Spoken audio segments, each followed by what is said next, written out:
हे एक गौरी आहे. आपण याला पाण्यात टाकून ठेवली होती. आता त्याला आपल्याला हे भुगा करून घ्यायचा आहे. भुगा करून याचा ड्राय खात बनवायचा आहे आपल्याला, असा भुगा करून. आता ह्याच्या मटक्यामध्ये आपण भुगा करून हे टाकलेलं आहे. हे असा भुगा करून टाकलं की छान असा ह्याच्यामध्ये खात तयार होतं. आपण हे मटक्यामध्ये गौरीचा खात तयार करणार आहे, ड्राय खात. आणि त्याच्यापासून हे आपण पाण्यामध्ये टाकून ठेवलेलं होतं, ते लिक्विड फर्टिलायझर. हे झाडांसाठी ऑर्गॅनिक खत चांगलं असल्यामुळे आपण हे लिक्विड फर्टिलायझर करून घेतलेलं आहे. छान असे खतं तयार केले की झाडांसाठी ऑर्गॅनिक खत छान असते. त्याच्यामुळं आपण असे खतं तयार करून घेतलेले आहेत. हे आता आपण ड्राय खत तयार करण्यासाठी याचा असा भुगा करून घ्यायचा आहे. आता हे भुगा करून आपण ह्या मटक्यामध्ये भरून ठेवणार आहे. चला मग आता हे आपण भुगा करून घेऊया आणि हे मटक्यामध्ये भरून ठेवूया.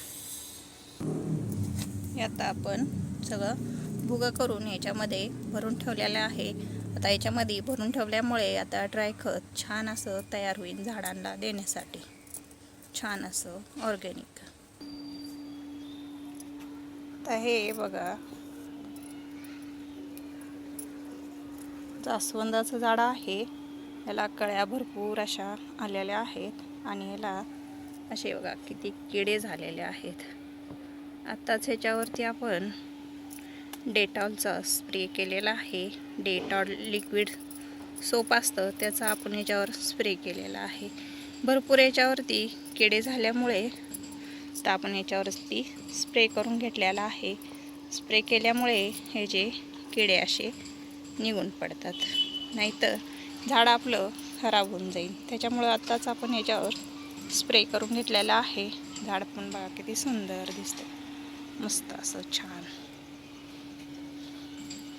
आणि हे गणेश वेल आहे.